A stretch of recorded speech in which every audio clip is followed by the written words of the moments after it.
Fighting Noise, a non-noise podcast.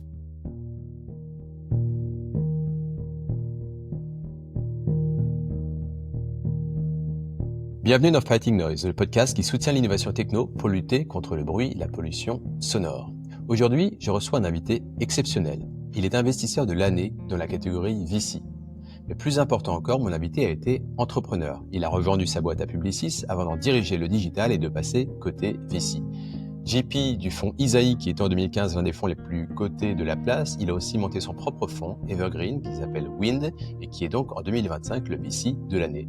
Bonjour Thierry Vandeval. Bonjour Julien.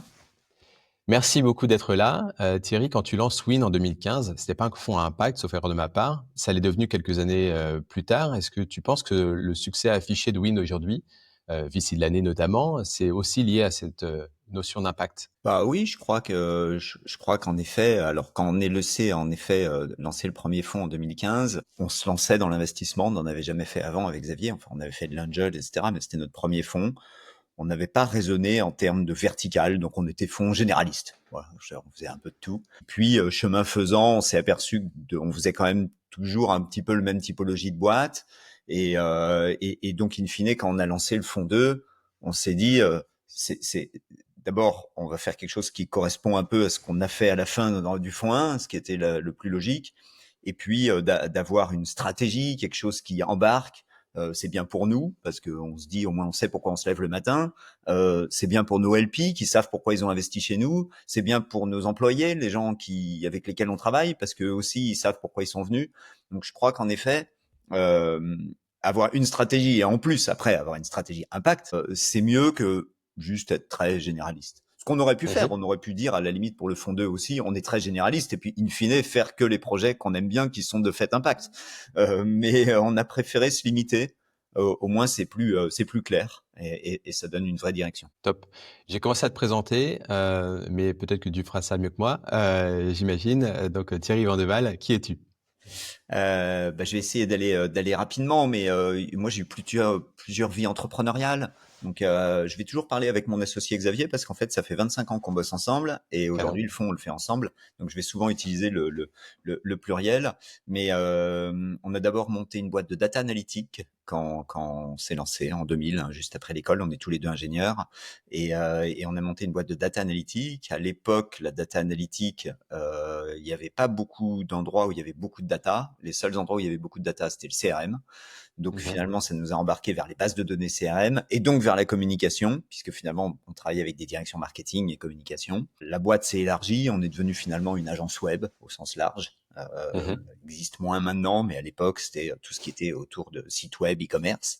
La boîte a bien grandi, on était à peu près 150-200 personnes quand on l'a vendue à Publicis en 2007. Et puis, on s'est occupé de Publicis France, ça faisait un peu partie du deal quand on a vendu la boîte. Ça s'est très bien passé, l'intégration s'est vraiment bien passée chez Publicis, ça a été une superbe aventure de 3 ans.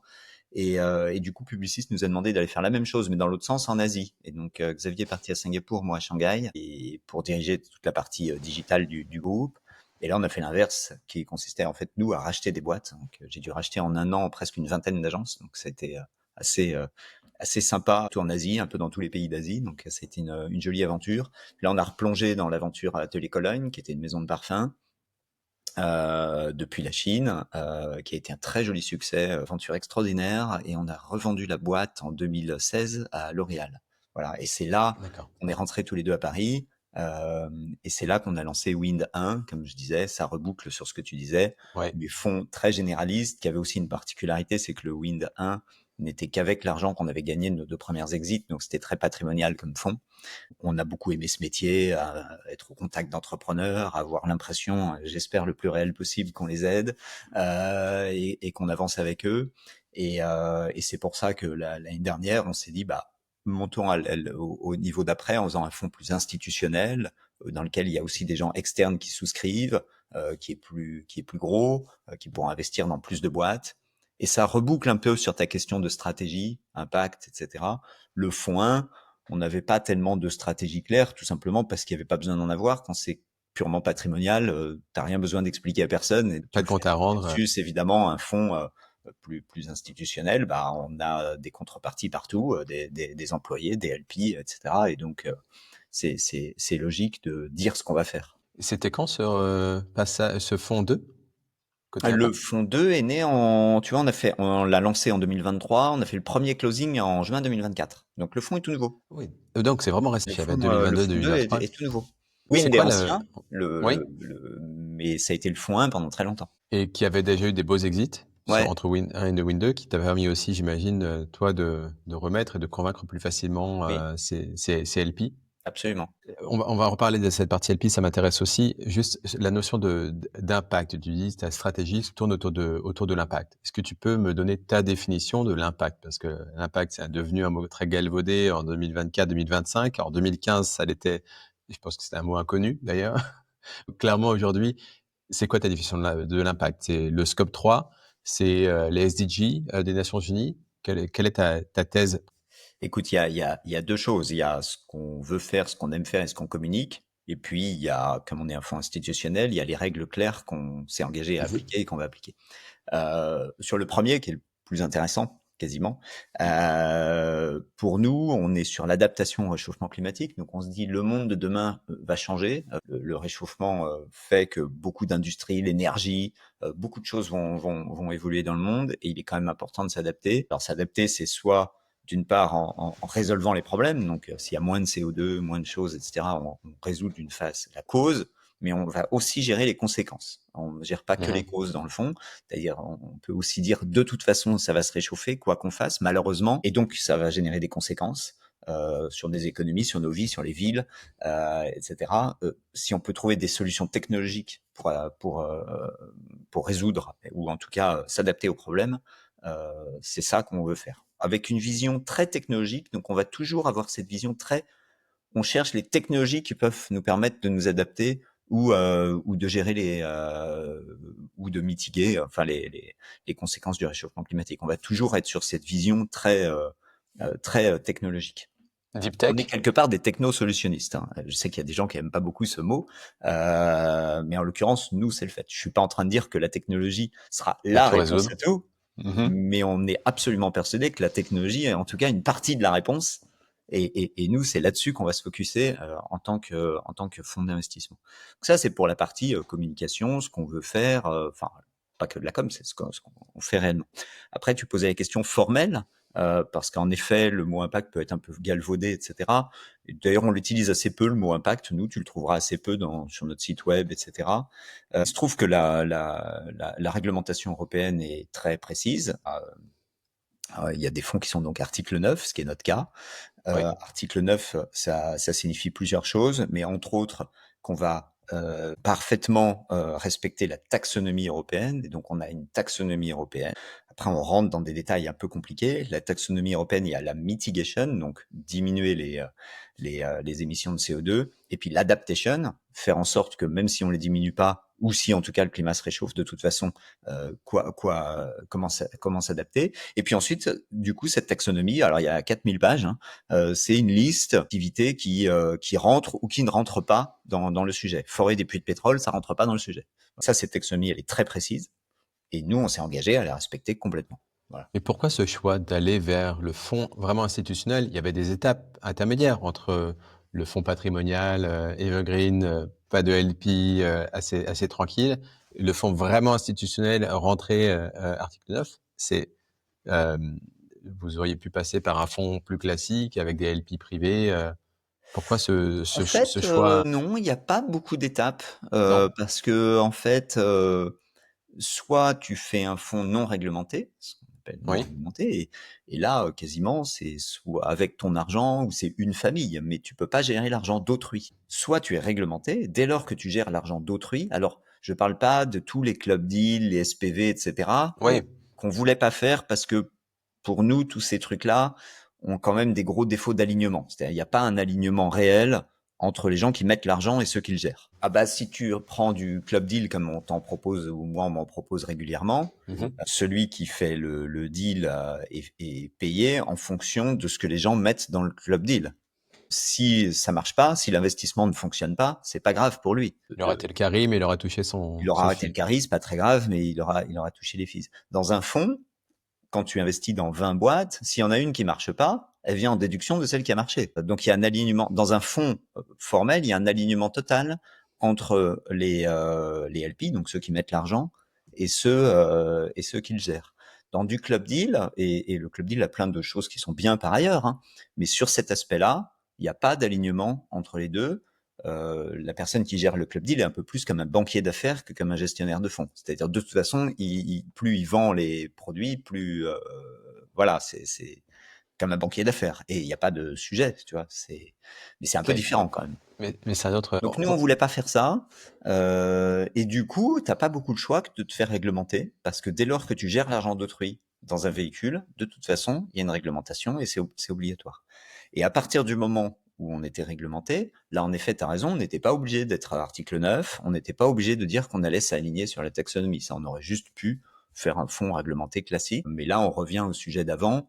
On trouvait ça bien de faire, à partir du moment où, de toute façon, c'était ça qu'on allait vouloir faire, et on voulait investir dans ce type de véhicule à titre, voilà, c'est ça qui nous intéressait. Autant aller jusqu'au bout Oui. et en effet, nous disent pas, bah oui, vous dites que vous voulez faire ça, mais en fait, est-ce que vous allez vraiment le faire? Bon, bah là, on s'est engagé à le faire. Et sur une réglementation qui est très claire. Alors, assez contraignante, hein, mais qui est très claire. La communauté dans un club deal est relativement peu sticky. Finalement, tu dis, tu vois, on reçoit énormément de sollicitations de plein de clubs différents et on n'a pas ce sentiment d'appartenance à plusieurs communautés. Ça peut arriver, mais c'est toujours compliqué. Les LP que tu vas convaincre aujourd'hui ont, à travers l'ADN, justement, j'allais dire ADN article 9, je sais pas si les deux mots sont aussi compatibles que ça, mais est-ce que ça permet de gérer, de les convaincre plus facilement, d'avoir de l'impact dans le travail de faire venir ces LP. On rappelle que ce sont les investisseurs du fonds et donc qui font que le fonds va vivre sur les années à venir. Est-ce que c'est un réel argument ou, ce que j'entends aussi parfois, la notion d'impact, je sais que tu utilises peu le mot, fait un peu peur parce qu'on imagine que ça va en opposition du return du fonds que l'on propose.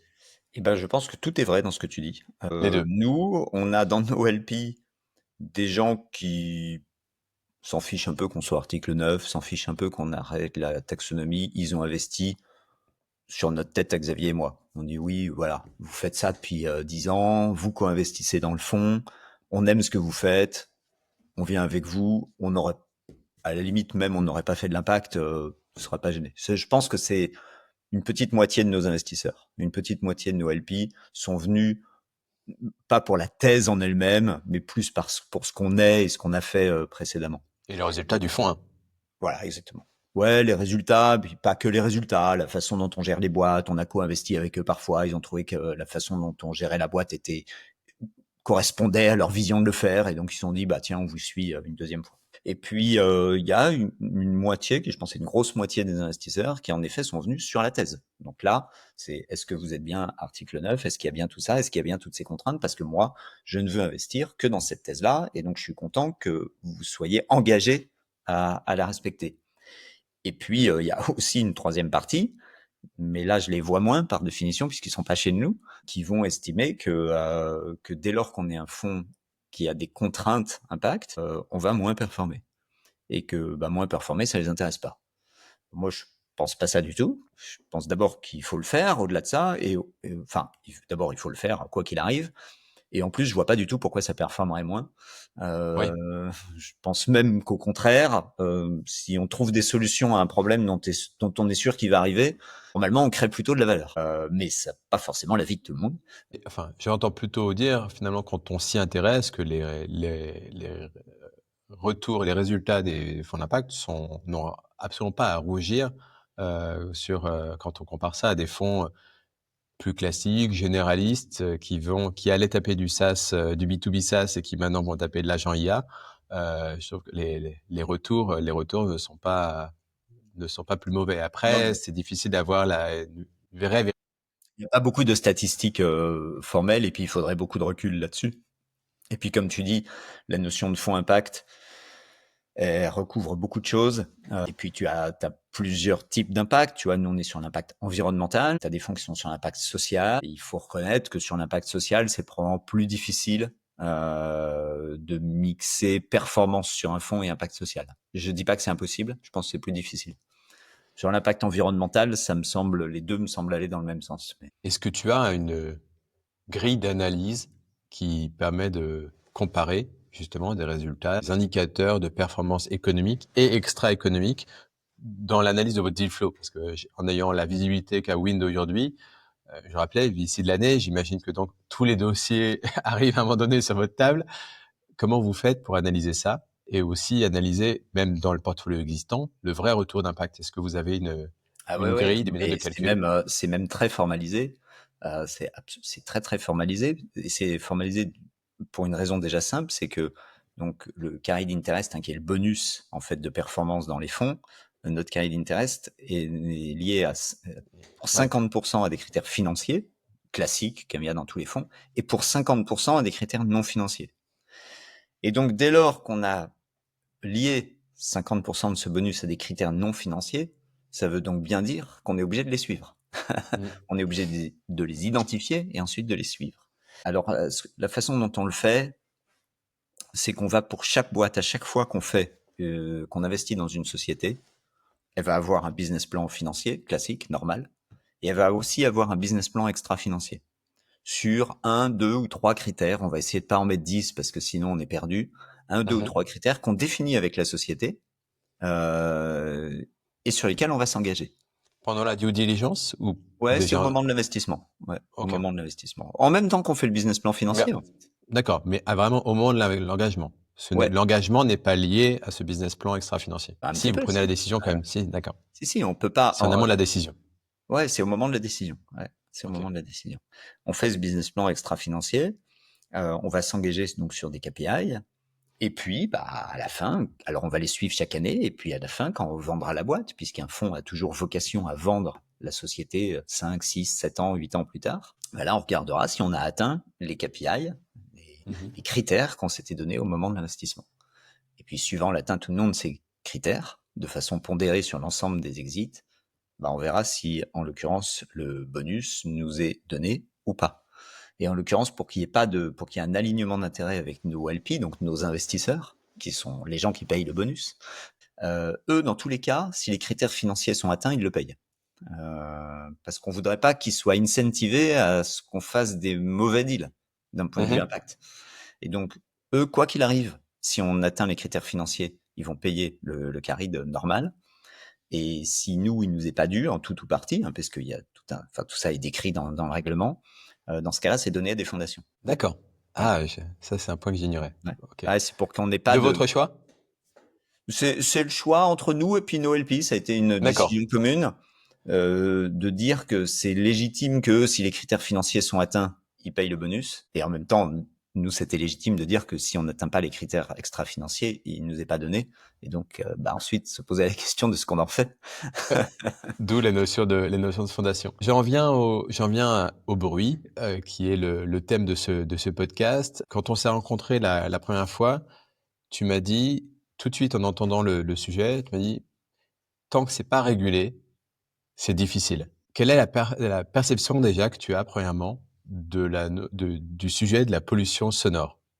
Toi qui t'intéresses beaucoup aux sujets environnementaux de façon générale, quelle est la perception que tu as à titre personnel de ce sujet? Écoute, c'est un sujet que je découvre un peu avec toi, parce que comme beaucoup de gens d'ailleurs, je pense, je me suis pas beaucoup posé la question. Mais après, j'habite à Paris, donc j'habite en ville.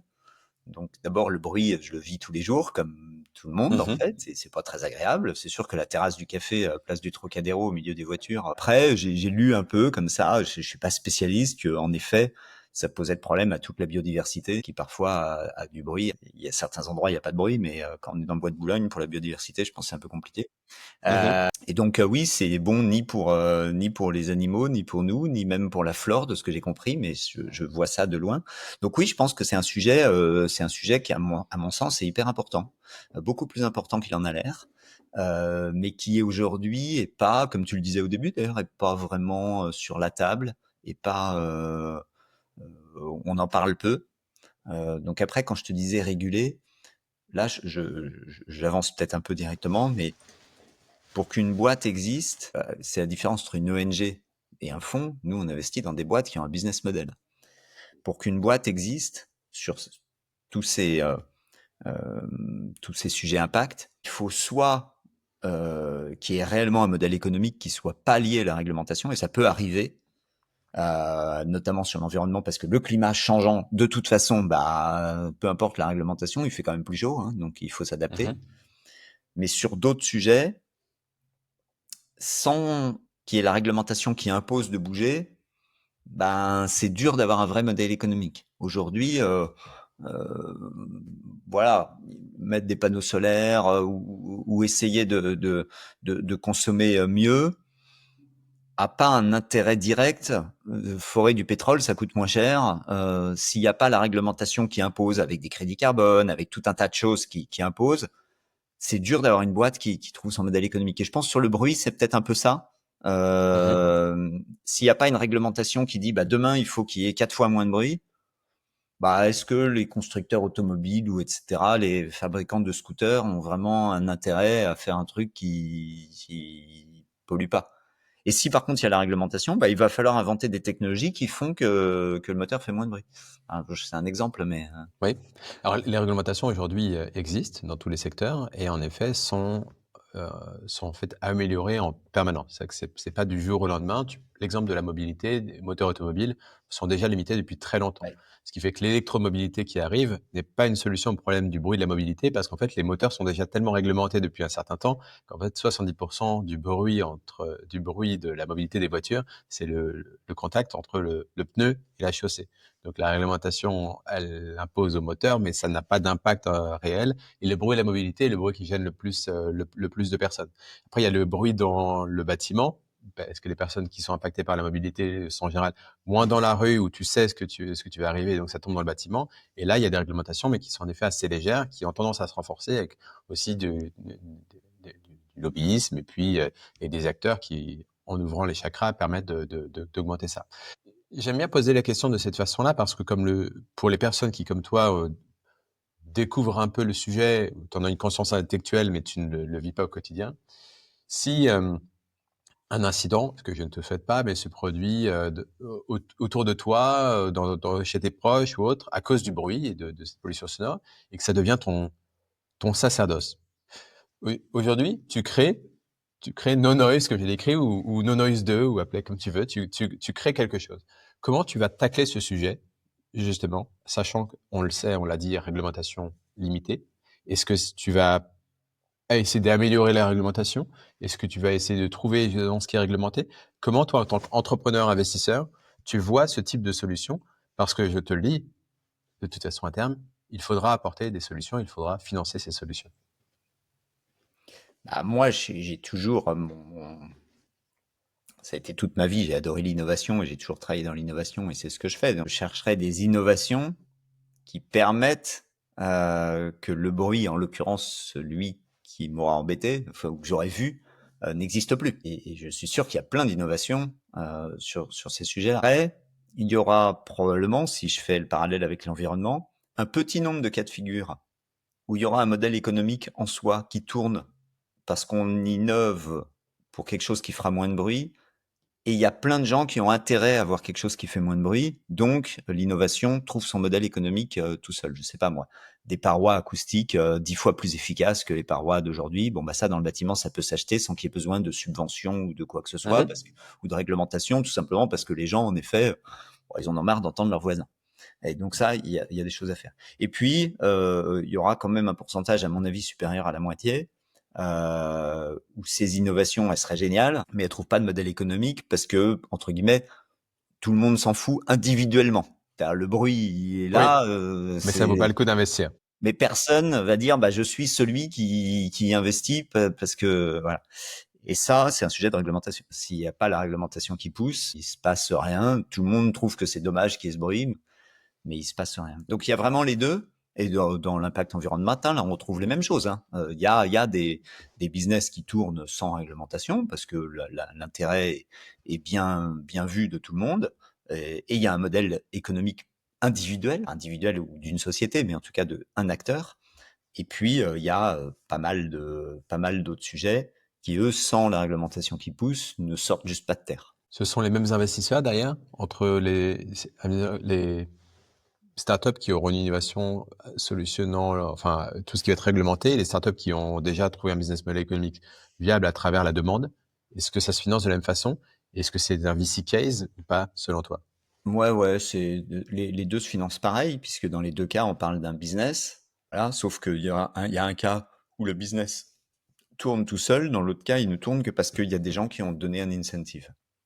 C'est sûr que moi, en tant qu'investisseur, je préfère le premier. Parce que le deuxième, la réglementation, elle peut bouger, elle peut changer du jour Mhm. au lendemain. Ça, voilà, on le voit d'ailleurs sur aujourd'hui les émissions de CO2, la réglementation fait un peu machine arrière, etc. Et donc quand on investit sur un business case là-dessus et que la réglementation fait machine arrière, c'est un sujet. Donc je préfère largement le premier. Faut pas se tromper, quasiment tout ce qu'on fait est d'une façon ou d'une autre quand même drivé par une forme de réglementation. Oui. La gestion des déchets, etc. Enfin, s'il y avait pas de réglementation derrière, chacun jetterait ses déchets dans la rue et puis c'est tout, quoi. Grosse partie de nos business sont drivés par des réglementations. Donc après, il y a les réglementations qui sont des trucs dont tu sais qu'ils vont jamais bouger, qui sont là depuis longtemps. Et puis il y a des trucs, c'est une loi qui a été votée il y a 15 jours. Tu te dis, est-ce qu'elle reste encore là l'année prochaine? Donc oui, oui, ça se finance de la même façon. Et enfin, tout à l'heure, c'était un mauvais exemple, l'exemple des moteurs, parce qu'en effet, c'est plus trop le sujet, mais c'est des réglementations qui drivent ça, mais qui drivent ensuite des business qui peuvent se développer, quoi. Donc oui, L'exemple c'est le était même bon, genre de mais choses. sur les véhicules. Tu m'as demandé d'être ponctuel. Je pose une micro dernière question avant de te remercier. Private equity ou VC, si l'avenir fait que les VC ne deviennent pas tous private equity, il y a une tendance qui est en train de se dégager aux États-Unis, mais private equity ou VC pour les entreprises, les startups qui commencent justement à trouver leur modèle pour aller se financer. Bah, il y a un continuum. Il y a un continuum. Et d'ailleurs, j'espère qu'il y a toujours un continuum pour qu'il n'y ait pas un trou. Donc, au début, une innovation technologique, c'est du venture. C'est du venture, donc c'est un VC parce que bah, il faut bien financer la première usine, le premier software, la R&D. Enfin, il faut financer avant qu'il y ait quelque chose. Et nous, notre job est de financer des boîtes qui ont pas forcément beaucoup de revenus à l'instant T, mais qui ont un potentiel élevé à terme. Et puis bah après il y a les séries A, et puis le VC growth, et puis il y a un moment ou un autre, parce que si la boîte elle perd toujours de l'argent, c'est plus une boîte. Donc il y a un moment ou un autre la boîte de devenir rentable, et à ce moment-là, c'est plus vraiment du VC, ça devient du private equity qui résonne en multiples débits, etc. Souvent, quand tu es rentable, il y a moins de perspectives de croissance. C'est-à-dire, il y a une règle assez, je vais pas embêter avec les chiffres comme ça, mais on va dire qu'un fonds de PI, il aime bien une boîte qui est rentable, on va dire 5%, 10% de rentabilité, puis qui fait 10, 15% de croissance par an, quoi. Et même si elle fait zéro, à la limite, il la valorisera moins, mais ça lui va aussi. Elle fait de l'EBIT chaque année et puis elle grandit pas. Nous, on va en venture, on va vouloir une boîte qui a une très forte croissance, au moins x2, voire x3 chaque année, mais on est prêt à ce qu'il y ait beaucoup de pertes et beaucoup de risques. Et donc, au fur et à mesure, bah, tout ça, on investit, elle grandit. En grandissant, elle se dérisque. Elle finit par avoir quand même un EBIT qui devient positif, et là, elle bascule en PI. C'est ça la logique, en C'est le tout cas. modèle. Et ça reste la même logique. Ça fait du bien d'entendre, au-delà des tendances actuelles, d'entendre qu'on est toujours sur un modèle fort, similaire à ce que l'on connaît des dernières années. Thierry Vandeval, un grand merci à toi d'être intéressé au sujet que je défends avec No Noise et avec ce podcast. Et merci de tes conseils. Et voilà, n'hésitez pas à commenter cet épisode de podcast sur les réseaux et les plateformes d'écoute. Et merci à tous de votre attention. À très bientôt. Merci, Julien.